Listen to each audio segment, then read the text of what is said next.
I wonder if you're clear?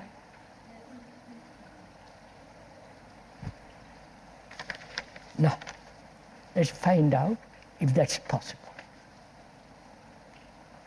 The question asks, how does one draw the line between the accumulating factor of knowledge necessary to act skillfully and the non-recording factor of the psyche? You understand? Not recording my hurts, my insults, the flattery, all the bullying and all that. Not recording any of that. How does one draw the line between the two? Right? You don't draw the line.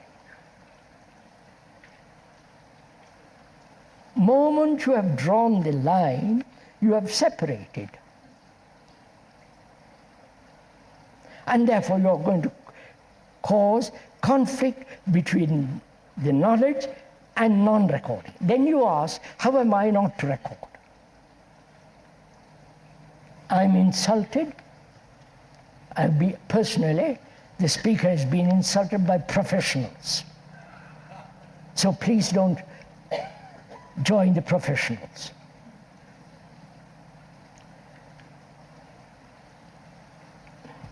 How not to record the insult or the flattery? Same thing. The two are the same, two sides of the same coin. You understand? Flattery and insult. You insult me. My brain instantly records it. I get hurt.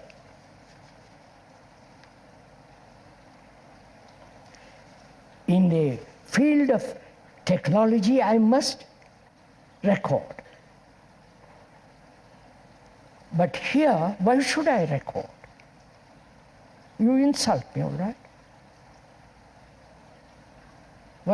Why should that insult be carried over day after day when I meet you and I see you have insulted me?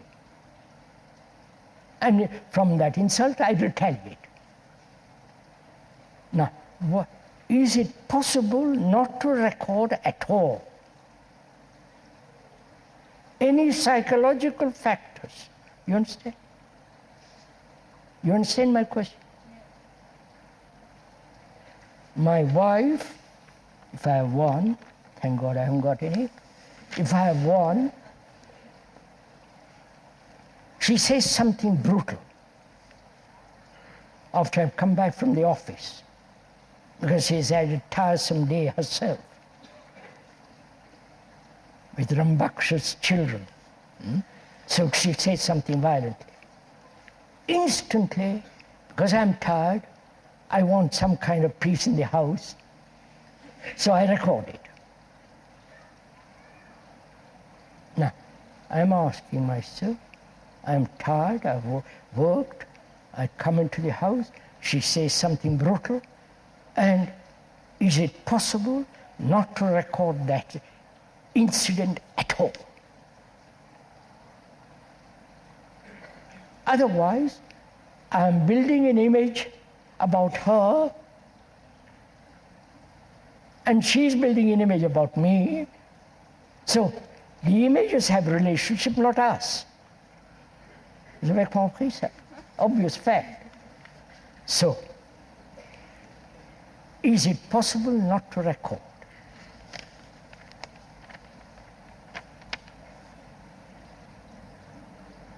The recording process is to strengthen, give vitality to a center which is the me.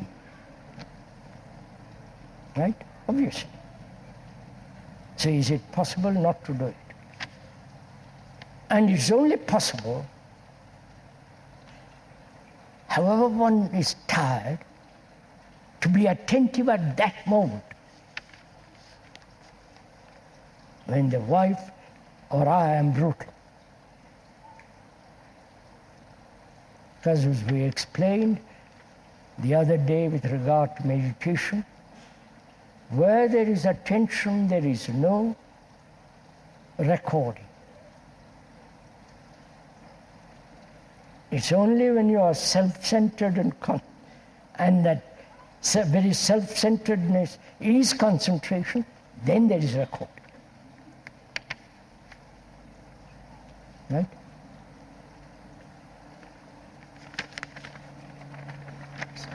So, to see the truth of this, you need knowledge in this level, and here you don't need knowledge at all.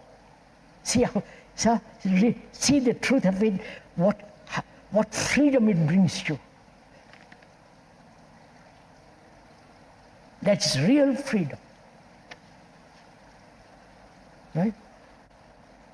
If you have an insight into it, you don't draw the line, nor decide.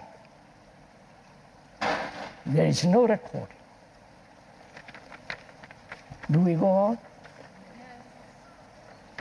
Do you want? Basta uno.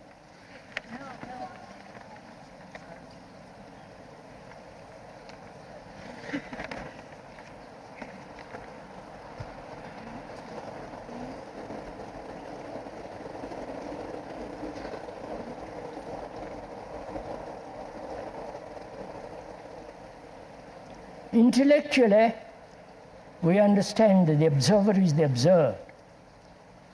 But what is necessary to perceive this so that, what is necessary to perceive this so that it goes beyond the intellectual level?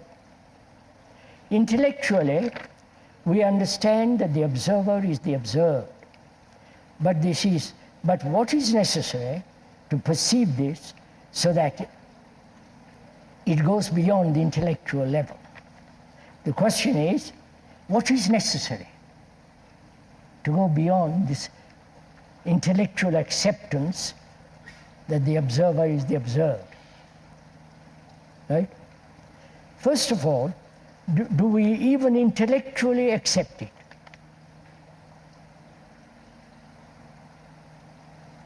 Question yourself, please.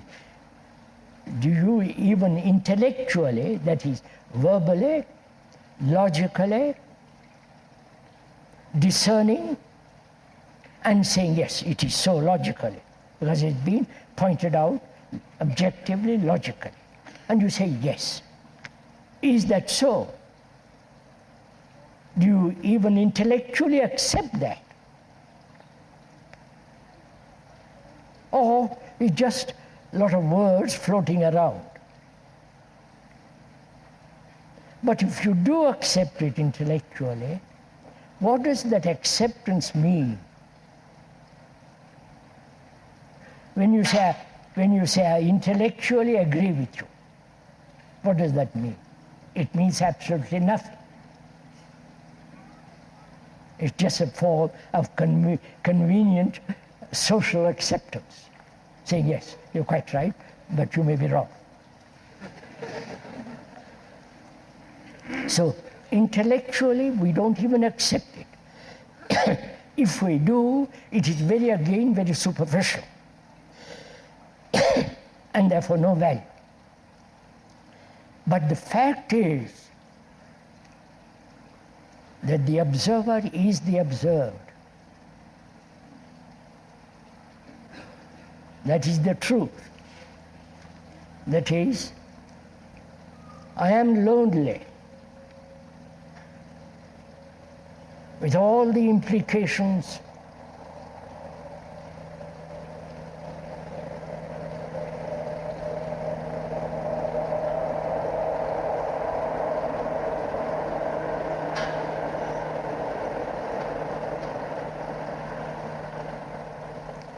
I am lonely,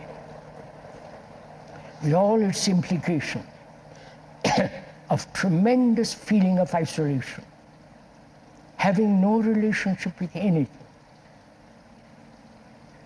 I'm completely absorbed with fear in the sense of detachment from everything.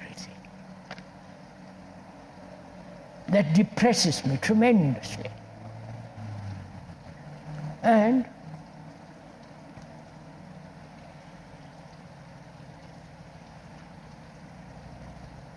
my natural instinct is to run away from it, suppress it, run off to some kind of meeting people, football, religion, and all that.